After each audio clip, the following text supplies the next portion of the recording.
Well, Jill, welcome to the Mindful Parenting Podcast. I'm so glad you're here. Thank you for having me. It's a pleasure to be here. The listener, you're going to hear how I love Jill's book, Kids Thrive at Every Size, but you're interested in like kids' well-being and health and nutrition and all this. How did you get interested in this work? In the field of pediatric nutrition, I think it sort of came secondary to being interested in nutrition. And when I did my internship and my practical rotations, one of the requirements was to learn and rotate on the pediatric floors. And I've always loved kids. I have four of my own. And when I was younger and learning about nutrition and working in more of a hospital clinical setting, what I realized was that, kids have a lot of the same conditions that adults do. And they struggle, with diabetes, they have, heart disease, they have food allergies, they have a lot of the same sort of medical conditions that adults do. But what is also going on is this growth and development. And, adults are kind of already grown and developed. Kids have this, they're constantly changing and they have lots of different nutritional needs, and those needs evolve over time. And I found it quite challenging to help kids grow well while also helping them manage or overcome whatever conditions that they were living with or dealing with at the time. And so for me, it was like, wow, this is an awesome challenge. I love kids. How do I get them to grow? How do I get them to love food? How do I get them to develop well in the midst of maybe dealing with, a chronic disease? And so what really got me into the work. And I love food. I love nutrition. I love science. And a lot of people will say, well, you must love to cook. I like to cook. I wouldn't say I love to cook. I have four children, so I'm very familiar with cooking in the kitchen, but I really love the science, and I love digging into the science and applying it in practical ways to help families as they nourish and raise their kids. Okay, cool. I love that. And we're going to talk about kids at different sizes and things like that. But before we kind of get to that, I'm thinking about the parent of a younger kid, maybe a toddler or someone who's just kind of starting to eat. Do you have general guidelines for helping families kind of get set up with healthy eating to begin with? I remember there was so much conflicting advice when my girls were little, and I remember, realizing like, oh, you need to taste something a lot to Mm-hmm. to like it, and you have to, there has to be, I don't know, there was, to get them to eat vegetables, I would, I realized like, I did get my second daughter to have like green smoothies from her like baby bottle with the Mm-hmm. tip cut off. But yeah, I would give them veggies like as a snack before dinner. But I don't know, I remember feeling like, okay, you just taste it, just you can spit it out if you want to. I don't know. What are some of those things that Yeah. like are good hard and fast rules for the parents of little ones to get started well with? Yeah, I think, when I think of little ones and parents who are just embarking on feeding their kids, I think structure is really helpful for all kids and all things, even with food and meal times and snack times. So when I talk about structure, I really mean, predictable times and places for things like breakfast, lunch, and dinner and snack time. Kids do really well when they know what the routine is and it can be predictable. They feel secure and safe. I'm a big proponent of structure with feeding, especially young kids. The other thing is exposure. You sort of hinted to this, but exposing kids to all different kinds of food, right? And trying to not have preconceived ideas about whether your child will like food or not like food, but just to really be on this like adventure with food. Let's just try everything. And from a parenting standpoint, thinking about the foods that maybe you like, that you want your child to try and like as well, but also foods that maybe you don't like. That doesn't mean your child won't like them. And even foods that maybe you've never tried before, and just, embracing this adventure together with your child. I think that for really young children, it's more important that they pleasant meals that are enjoyable with their families, where they're connecting and they're learning and they're not, feeling too much pressure about trying this or trying that or eating X number of bites of food. And really, I try to encourage the families that I work with and have worked over the years to just, food and meal times are just another way to connect with your child, just like reading a story at bedtime. It's a way to connect with your child, and think about that when you're sitting down with your child. How can this be fun? How can this be positive? How can this be light and pressure free?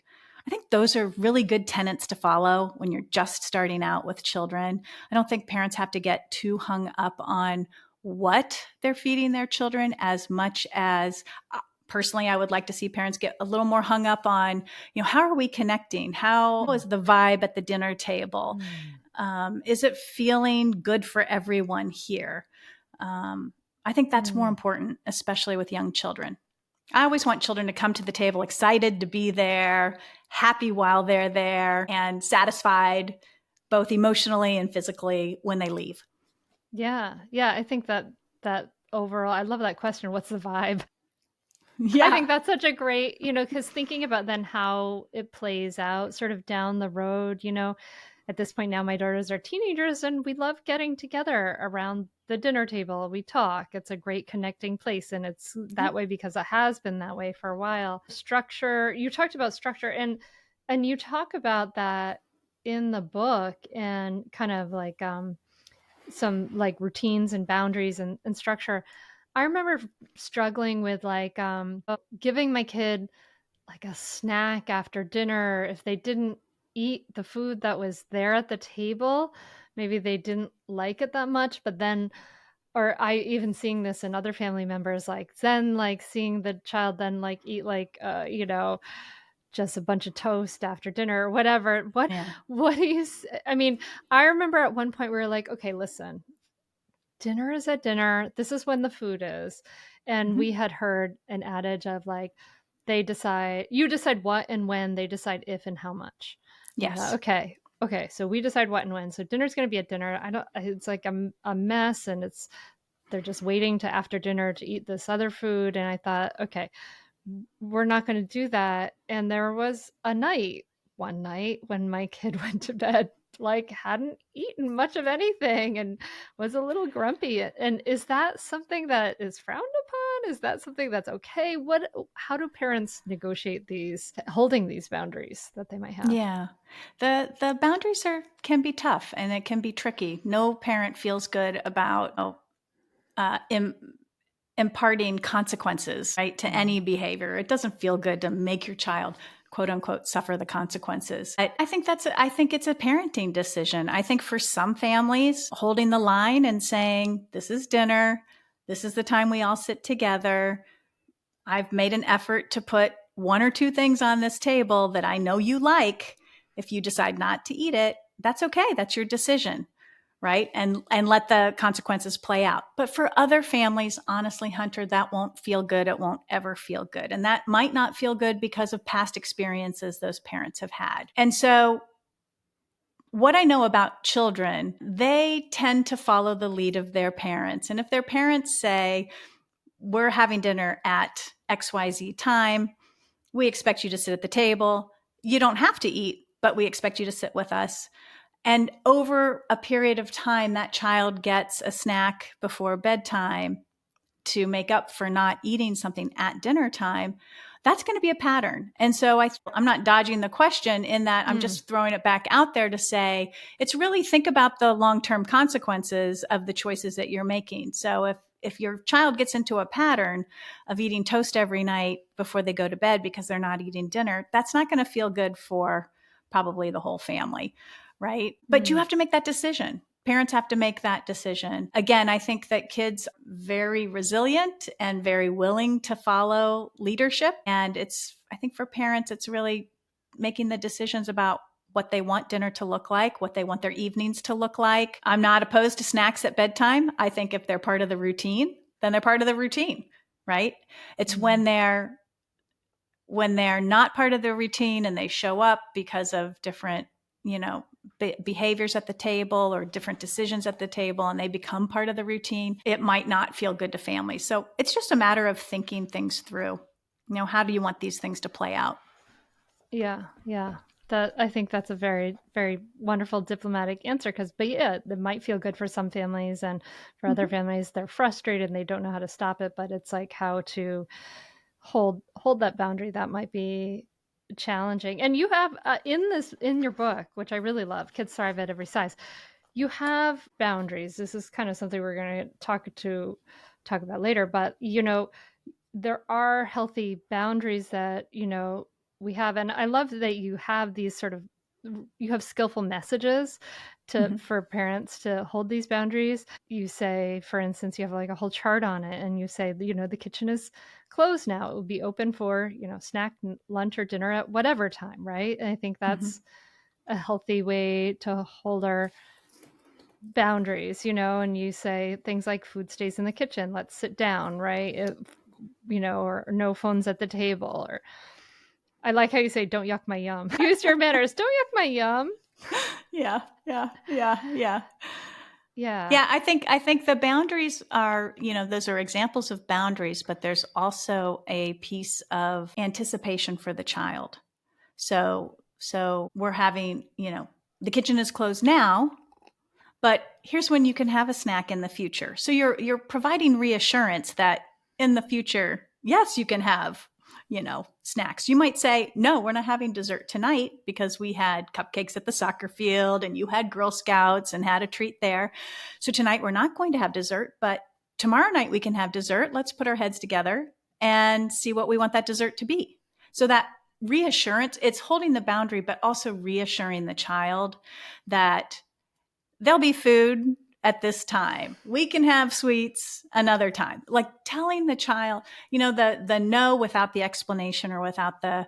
reassurance that something's going to occur in the future doesn't work as well, in my opinion, and in my experience, as saying, this is a no for right now, but it's just for right now.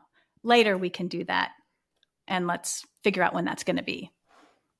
Okay. All right. That I love that point of view, and that would be very reassuring for kids. And I definitely Mm-hmm. recognize that having a rhythm of expectation that kids can expect we're doing this at this time and this at this time, and having that rhythm is very, very reassuring and just settling for kids, very grounding. And it Yeah. makes sense that we should have that around food too. Mm-hmm. Yeah. You mentioned desserts. What do you think about sweets? And this is such a big thing, Like I remember thinking, like, please don't give my 2-year-old a lollipop at the bank. Like Mm-hmm. I'd like to just Mm-hmm. kind of like I personally wanted to just kind of like avoid the intense sweets for a little while I had some sort of control over it, because I knew they would love it. And so Mm-hmm. might as well just kind of postpone that for a little while, was kind of my way Mm-hmm. of thinking. And I know, people have different feelings about that. How do you feel? What are some recommendations for parents in approaching sweets, from maybe little kids to then older kids? Yeah. So I agree with minimal sweets in those very early years. Because I imagine it can change the palate, right? It can. Like, Well, for what so they like. yeah. So babies are already born accustomed to sweet flavors. Amniotic fluid is sweet. If mothers breastfeed, then breast milk is sweet too. And so that palate or that taste for sweetness is already sort of inherent when babies are born.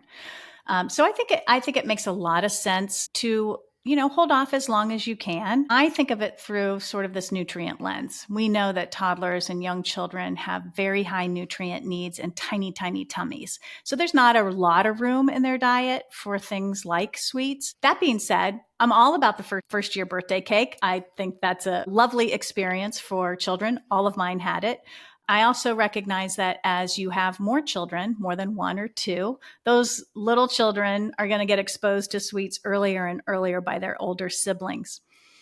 What I would say, though, about sweets is that a lot of families struggle with sweets in terms of where can they show up in the day? Are they taking over my child's diet? feel and encourage a lot of my clients to have a strategy for sweets, to really know when you want to include them, because I don't think that they should be excluded. I know that there's plenty of research that suggests when we get too controlling around sweets or too restrictive, children tend to want them more and start to compensate for not having them without feeling pressured or feeling bad about having them. Oftentimes children will sneak them, will hide them, will go overboard at other friends' houses or other parties. And so I don't think restricting sweets is the way to go. I do think predictable exposure to sweets is sort of the thing that is so powerful, because you can tell your child at the beginning of the week, we're having dessert on these days, you're having treats at soccer game. You can actually sort of forecast when the sweets are all happening and let your child know. Again, building in predictability, security. Kids get a little nervous when they don't know when they're having their sweets. They get a little nervous when they're in trouble for having sweets. And so I think a healthy way of handling it is just treating it like every other food. And even though as adults we know they're not they're not on the same level as fruits and vegetables, right? But they're highly desirable foods, and normalizing them as part of everyday or weekly eating, and allowing your child to have some say over what those sweets are going to be, and being sort of curating the timing and the exposure for your child so that they feel calm and comfortable. Because if you're not having sweets on Tuesdays and your child asks for sweets, you can say, we're not having sweets on Tuesdays. We have sweets tomorrow. Wednesday's a dessert night, so we're having dessert. What are you thinking? I'm thinking brownies. Are you thinking ice cream? Let's make that decision together. Yeah, so that gives them that anticipation and helps them to I could really see that actually because in the summer I went to a family mindfulness retreat, the Blue Cliff Monastery, and it's wonderful, but it's like 5 days of vegan Vietnamese food, which is, great. It's really great. Like the first 2 days, it tastes really good. And then kind of like day 4, I'm like, I am up to here with tofu. And I miss my sweets. I really could, as you were talking about that, I could say, yeah, like I was like, all right, when am I going to get my some little piece of chocolate? Like I'm really missed a dessert, and I could really kind of Right. feel myself in the shoes of a child who might feel like that. But yeah, if you can maybe anticipate it, then you can relax a little bit more. I think the other thing that's interesting for parents to know, there's a body of research that talks about children's approach to food. It's called food approach. And children, and this is sort of a genetic thing, kids are born with the inclination to be more responsive to food. And it's typically these sweets and treats that they're more responsive and excited about. But some children are just excited about all food, right? They enjoy eating it. They like the anticipation. They like the engagement. And on the opposite side are children who inherit this genetic trait called satiety responsiveness. And these are the children that fill up fast. They slow down their eating. They're less interested in eating. They're more like, what's going on in the world around me? Food is, oh, I have to eat now. They're less interested in food, and they fill up quite quickly when they do eat. And a lot of times these kids look like, the satiety responsive kids look more like quote unquote picky eaters who, don't eat enough and are choosy about food. And on the other side, the food responsive kids, they can look like kids who are obsessed with sweets or want to eat all the time. I think it's interesting for parents to understand that, there's some good evidence that suggests these are actually genetically inherited traits, this responsiveness, this approach to food. And so what we know for children who tend to be more interested in food, they very much benefit from having structure, having boundaries around sweets and treats, and having an ability to know when they're going to get those foods and not have any strings attached when they do get those foods, to let those kids fully enjoy those sweets when, they're planned into the weekly diet. So it's just a little sort of side thing when you're thinking about your child and the way they approach food and the way they think about food and the way they interact with food. Some of it's genetic, some of it's parenting, right? If you're restrictive and too controlling with sweets, those kids tend to be a little bit more interested in them. And then also for sort of children who might be choosier with food, they're slowing down, not finishing their meals, less interested, maybe because of more of a genetic, pre-programmed part of who they are rather than them just trying to upset you and make life difficult. I love that reframe. I mean, I think that can give parents a lot of awareness, like, well, Mm-hmm. yeah, does my child fit into one of these categories more or less? And this kind of brings us to this idea of like, you know, the sizes of our children, right? People worry about. I remember actually when my daughter was, who's now 14, when 2020 happened and she was like home during the pandemic and it was bad. It was bad for her. She did not do well in remote school. I could see her like kind of comfort eating, Mm-hmm. bagels and like Mm-hmm. carbs and stuff. And she Mm-hmm. was she was 10 years old, but she was also getting a little heavier than she used to be. And I thought, okay, well, she's 10, her body's changing and whatever. But I also was like, well, I don't know if, maybe there should be some routine around this. Like I didn't want her just eating, bunches of bagels at 9 o'clock at night. Yeah. That's not a very healthy habit, in my opinion. So it was kind of hard to challenge, hard to approach in some ways. Because I Mm-hmm. really very much didn't want to shame her, make her feel like anything was wrong at all. But I wanted to say, hey, bagels at 9 o'clock is not such a great idea. How Yeah. do parents, you talk about this of nourishing big, smaller, in between children, right? Like Mm-hmm. this different sizes. How can parents approach maybe this particular situation I'm talking about, but then we can. Yeah, I think when we're thinking about children of different sizes, it's important to realize that there is a genetic backbone to our size. I'm, a certain height and a frame, and we are all born with sort of this genetic blueprint for our size. We're also born with a genetic blueprint for how much body fat we carry, how much muscle we carry, and where muscle and where body fat gets placed. So a lot of this, in fact, the research really shows it's, 40 to 50% of children have a genetic inclination to carry extra body fat, for example, and in some children up to 85%. So, anytime we're talking about bodies and we're talking about eating behaviors, it's a delicate subject. It really is. And if anything, I hope your listeners will hear that message that it's not taboo to talk about that, but it really can, in certain children, and many children, in fact, come off as you're not acceptable in the body that you're in. Your eating behaviors are not acceptable. And a child is going to experience that as negative feedback. And we know that that is what can lead to shame and feeling less than. So, when we're talking, it's going to be different for every family, Hunter. Some families are going to be genuinely concerned about the eating behaviors that they see in their child, like the story that you just shared. And I think it's less talking about what the child's doing and more about, I'm noticing my child's eating bagels every night at 9 o'clock. Why is this? Is she really hungry? Is this turning into a habit? Is this a coping mechanism? Is she bored? There are lots of reasons why a child might be eating extra food. And I think for parents, the first step is really parents looking at sort of what's going on here. Like, are we really off our schedule?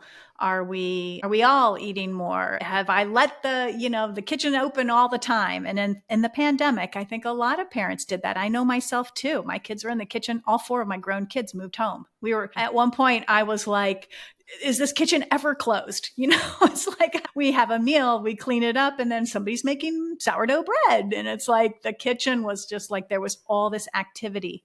And that wasn't one child behaving, in a way that I didn't like. It was our whole family was doing it on some way, shape, or form. And we just needed to get back into a rhythm and a routine.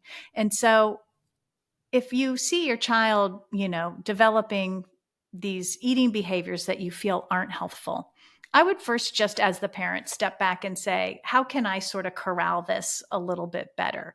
Have I not closed the kitchen after dinner? Have I not set that rule? Or has that rule been set, but now we've laxed on enforcing or holding that boundary. But I do want to say you do need to be careful about how you approach children and the words that you use, because especially if you have a child in a larger body, those kids can just really be hurt by the comments that they receive about what they choose to eat, how much they eat, their bodies.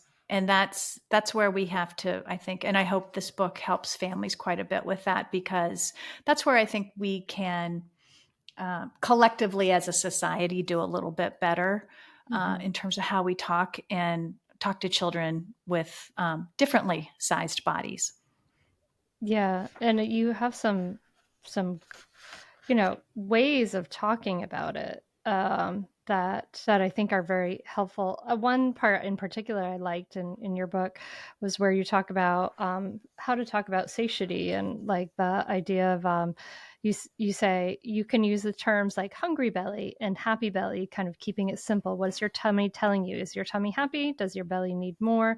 So I love that idea of inviting kids to tune into the feeling of Yeah. hunger and satiety. I think that's so important. In my own life, that was something that I think only came to me as I was forced to clear my plate as a kid. And, after I started practicing yoga and mindfulness, I started to really tune into, oh, what does this feel like? And then not just finishing things because they tasted good, and realizing like, oh, I'm actually full right now. That feeling of satiety. And you say when your child is older, you can ask like, how does your body tell you it's hungry? What does it feel like? What do you feel like?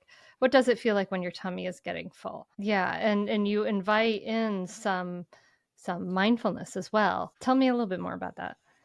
Yeah, I think one of the best gifts we can give our children is to help them really stay connected to that internal sensation of appetite, as you said, hunger and satiety or fullness or satisfaction. In our world today, with parenting, with food everywhere, kids can quite easily tune out from their internal barometer of appetite. And one of the ways to help kids stay tuned in is just to build that language when they're really young. As you said, happy belly for full, hungry belly for hunger. As children get older, really having conversations about what's your body telling you, or having conversations about behaviors that you're noticing as a parent that might be connected to lack of nutrition or not eating enough or not eating the right foods. You're very cranky at 3:30 when you come home from school. What did were you able to eat your lunch? Were you able to finish your lunch? And if not, connecting. Oh, I understand why you might be cranky because you didn't have enough energy for the day, and now you're home and you're exhausted. You've had a full day of school and your body needs energy. So, sort of making these connections and helping children develop that internal barometer, that internal compass, so they know internally when they need to eat.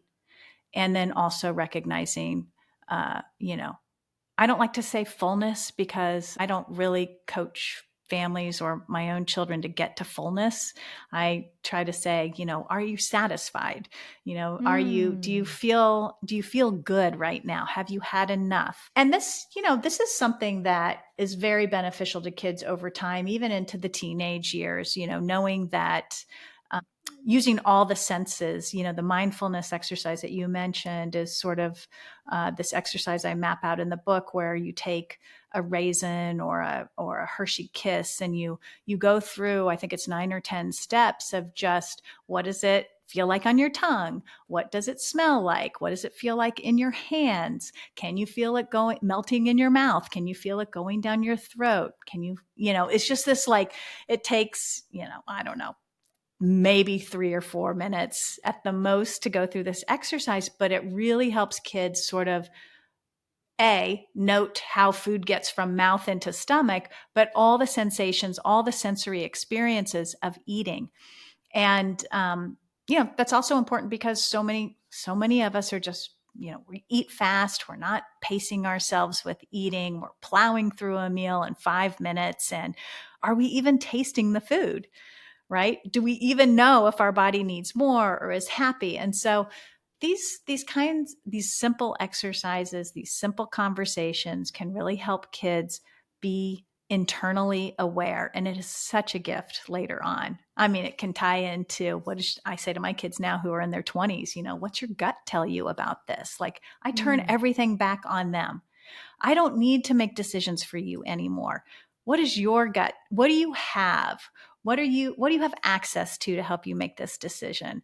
What do you know about yourself in this situation? What does your gut tell you? That's what we want. I mean, these whole 18 years or 2 decades of life that we are really parenting, when we're doing it around food, at the end of the day, we want our kids to be able to know what they need, how to access it in terms of Mhm. food, how to prepare it, and how to feel good about what they've eaten, and how to nourish their bodies in ways that is really beneficial to them. Mm. Mhm. Yeah. I love this. And I love the way you approach it. You also, um, you include all 8 pillars of wellness and talk, all the different things, including sleep, etcetera, all kinds of different pieces in this.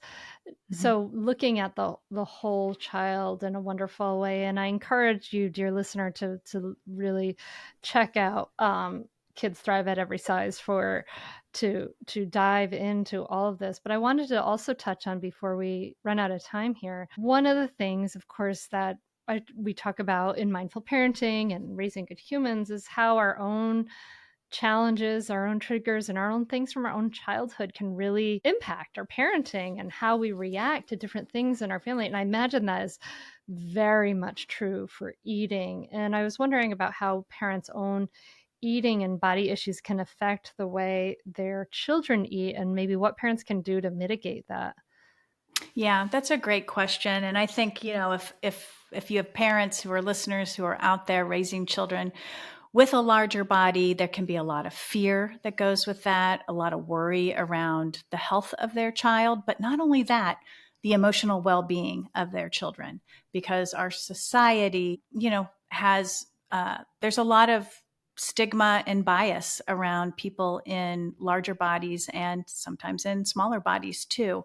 And so having a greater sensitivity of the potential challenges a child might be experiencing, and if you as a parent have had experiences as a child around negative experiences around your body, be it your size or your eating behaviors, raising your own child who might be struggling with those same concerns can really trigger parents and make this issue bigger and harder, right? Yeah, And and probably mess up the vibe at the dinner table, going back to what you said at the beginning, yes, right? Like, there's a lot of yes, stress and tension maybe possibly around it. exactly. A lot of stress and tension. And so that's what the book is really about. I mean, it's not only about, how do you raise healthy kids, but I do talk a lot about, parental triggers. If you've, had extra weight as a child or grew up as a larger child, you're going to have most likely a little bit more stress and tension around raising a child who might be in a larger body. On the other side, if you had experiences with an eating disorder and your child is smaller, that can trigger fear and concern as well. We want to parent out of power, powerfulness, and we want parents to be empowered. We don't want to parent out of fear, because I think sometimes that can make us do things or encourage us to do things that can be counterproductive. And so in the book, I really do try to help parents of children of all sizes, help raise them so that they have the habits that will not only help them be as physically healthy as they can be, because health really doesn't have a size, right? You can be healthy in any size body, especially in children who are growing and developing and changing quite a bit over time. But a lot, I've done other interviews where people are like, this is way more than a nutrition book. I thought you were just going to talk about food and nutrition, but yeah, food and nutrition is part of it, but it's all the whole child is like everything, as you said, from sleep to screens to helping children build self-love, especially in a society that, is full of social media that's telling you have to look a certain way, you have to eat a certain way, and if you don't match, you're not good enough. And parents really are up against a lot in terms of raising kids who not only are healthy, but who also feel good about themselves. And that's what this book is trying to help parents with is, raising obviously children who are physically healthy, but also taking care of their emotional well-being along the way. And so for parents who have things like that, I imagine you might encourage them to acknowledge these challenges, Yes. have outlets, journaling, therapists, friends, etc., to Yes. talk and heal about it. Is there like an age or a time when you recommend that parents sort of open up about some challenges they may have with their kids, or is that something that you encourage parents to keep privately? I don't, the book is geared towards children between 3 and 13 years. I Mm-hmm. think in the adolescent years, that could possibly be a conversation, with Mm-hmm. your children.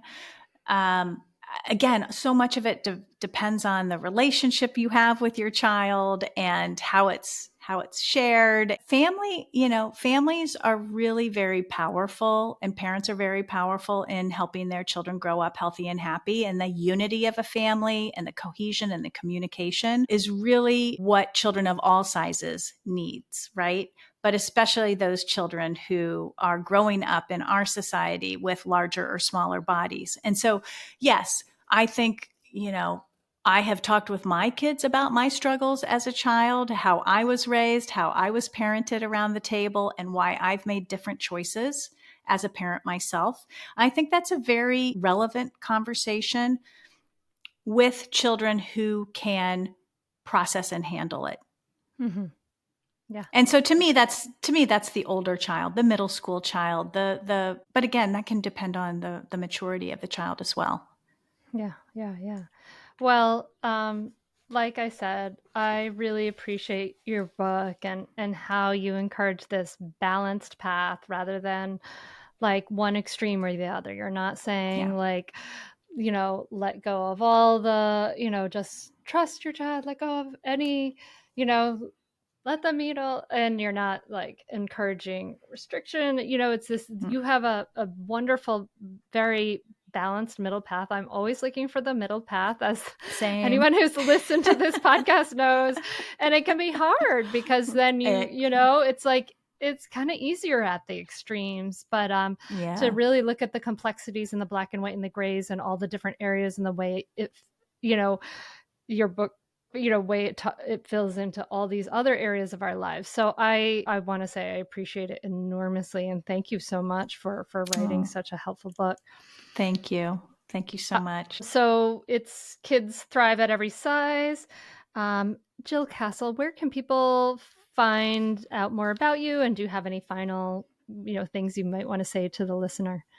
Yeah, so thank you. I have a website, jillcastle.com. That's where all of sort of my businessy things are. I do work with families privately, and I, do some speaking and consulting. So all that information is there.